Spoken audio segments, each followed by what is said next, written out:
ऐसे तो वृंदावन में रहकर मरकर मुक्ति होनी ही है। ये ब्रज बहुत सुंदर, इस ब्रज की महिमा हम कुछ क्या कहें।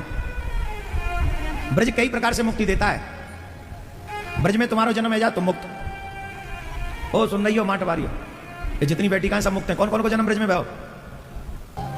जिनको जन्म ब्रज में भयो है जन्म ते ही मुक्त। जिनको यज्ञोपवी संस्कार भयो है वो यज्ञोपवी संस्कार ते मुक्त। जिनको विवाह ब्रज में भयो है वो विवाह ते मुक्त।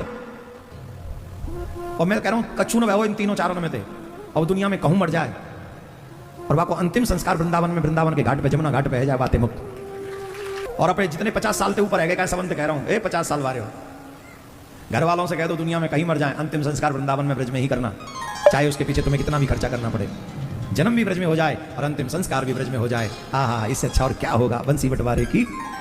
कल ही पद्म पुराण के पारायण में एक सुंदर प्रसंग आया। भगवान शिव पार्वती जी से कह रहे हैं कि यद्यपि काशी पुरी बहुत श्रेष्ठ है, काशी आदि पुरियां बड़ी श्रेष्ठ हैं, लेकिन उन पुरियों में मथुरा जी अतिशय श्रेष्ठ हैं। क्यों है ब्रजमंडल अतिशय श्रेष्ठ क्यों है?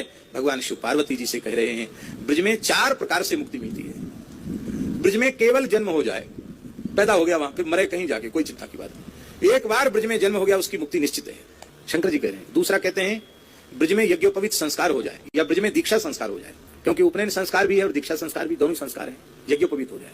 तीसरा बोले ब्रज में मृत्यु हो जाए, पैदा कहीं भाई कोई संस्कार नहीं हुआ, ब्रज में आए मृत्यु हो गई, उसका भी कल्याण निश्चित है।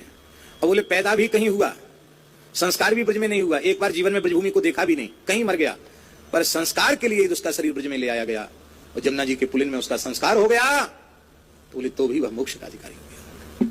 तो शंकर जी कहते हैं कि काशी में मोक्ष तो मिलता है, पर काश्याम मरणान मुक्ति, वह मरने से मोक्ष मिलता है। यहाँ तो 4 तरह से मोक्ष बढ़ता है। बोले फिर किसी व्यक्ति ने अशुभ पाप कर्म किए होंगे वो कहाँ जाएंगे? निजकृत कर्म भोग सब भराता वो परंपरा तो फिर बिगड़ जाएगी, वो कहाँ जाएंगे? तो बोले ब्रज में जो मर जाते हैं ना जीव, जिनका संस्कार भी हो जाता है ब्रज में, उनके मालिक भूतेश्वर बाबा हो जाते हैं। पद्म पुराण में लिखा, कल ही आया पाठ में। कारण क्या कि यहाँ संस्कार हो जाए, उसका लाभ बता रहा हूं मैं आपको। आपका भी मन हो जाएगा, आप भी घर वालों को कहीं बिना नहीं मानेंगे कि मेरा संस्कार वृंदावन नहीं करूंगा। यदि आप वृंदावन संस्कार की महिमा जानना चाहते हैं, पहले गरुड़ पुराण का प्रेत सर्ग पढ़िए। उसमें लिखा हुआ है कि जब भी शरीर कोई छोड़ता है तो उसी समय उसको संयमनीपुरी ले जाते हैं, एक घड़ी में ही पहुंच जाता है। वहां उस आत्मा की हाजिरी लगती है और तुरंत फिर आत्मा फिर यहीं आ जाती है, उसी घर में जहां शरीर छोड़ा। वो अपने मृतदेह को देख रहा होता है, फिर उसका संस्कार होता है, अर्थी के साथ साथ चलता है। वो आत्मा अपना संस्कार भी देखता है, हरिद्वार भी साथ जाता है। जब उसकी 13वीं अंतिम क्रिया करते हैं, घर के शुद्धि ब्राह्मण भोजन, उस दिन वो वहां से फिर यात्रा करता है। फिर पहुंचता है वो 11 दिन में। वहां का एक दिन उस रास्ते का, यहां का 1 महीना। वहां वो 11 दिन में पहुंचता है, यहां के हिसाब से देखा जाए, कालमान के हिसाब से वो 11 महीना हो जाता है। वहां 1 दिन, यहां 1 महीना, वहां 11 दिन में पहुंचता है और यहां 11 महीने बीत जाते हैं। इसलिए 11 महीने के बाद बरसी कर देते हैं। तो साथ साथ चलता है।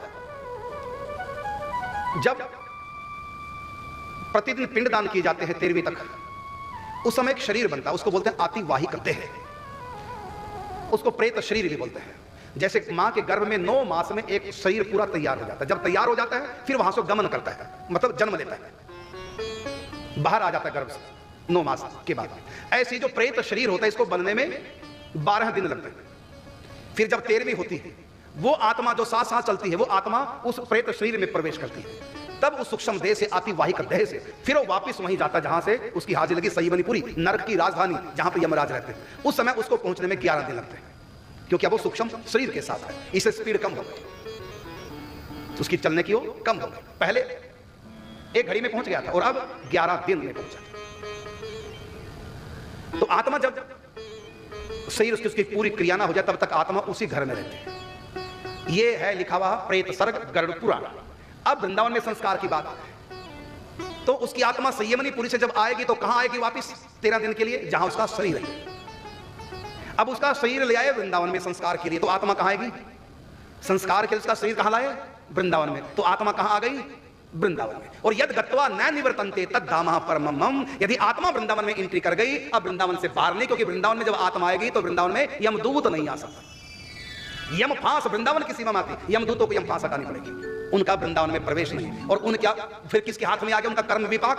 भूतेश्वर महादेव शंकर जी के हाथ में, जो मथुरा में भूतेश्वर महादेव। तो भूतेश्वर महादेव शंकर जी कहते हैं यमदूतों से, अब ये शरीर के कारण से आत्मा वृंदावन में आ गई, संस्कार वृंदावन में होगा, अब तुम लौट जाओ, ब्रज की सीमा में तुम्हारा प्रवेश नहीं, अब मेरी जिम्मेदारी। शंकर जी कहते हैं। तो भूतेश्वर नाथ कौन है? कर्पूर गौरम करुणा बता रहा हूं। यदि वो पापी भी हुआ तो उस आत्मा को ही बंदर बना के संतों की झूठी पतलें चटा करके सारे पाप ऐसे खत्म कर देंगे शंकर जी, नरक भी जाएगा और अंत में वैष्णव बन करके पैदा कर देंगे या डायरेक्ट भगवत धाम में पहुंचा देंगे शंकर जी, यदि धर्मात्मा हुआ तो। और यदि पापात्मा हुआ, अपराध हुए, तो यही का बंदर बना करके संतों की झूठी पतलें चटा देंगे या कुत्ता बना देंगे, चलो चाटो संतों की, ब्रजवासियों की शीत प्रसादी लो, बस उतने से ही सारे पाप कट जाएंगे। यहाँ के कुंडों का जल पिएंगे कुत्ता बन करके। शंकर जी ये न्याय करते हैं, नरक नहीं जाएंगे, ये लाभ है, मतलब उसका उद्धार है। जिसका जन्म हो गया, जिसको बास मिल गया, जिसकी मृत्यु होगी या जिसका अंतिम संस्कार भी हो गया, वो भी यमदूतों से बच जाता है। ऐसी महिमा है वृंदावन में अंतिम संस्कार करने की।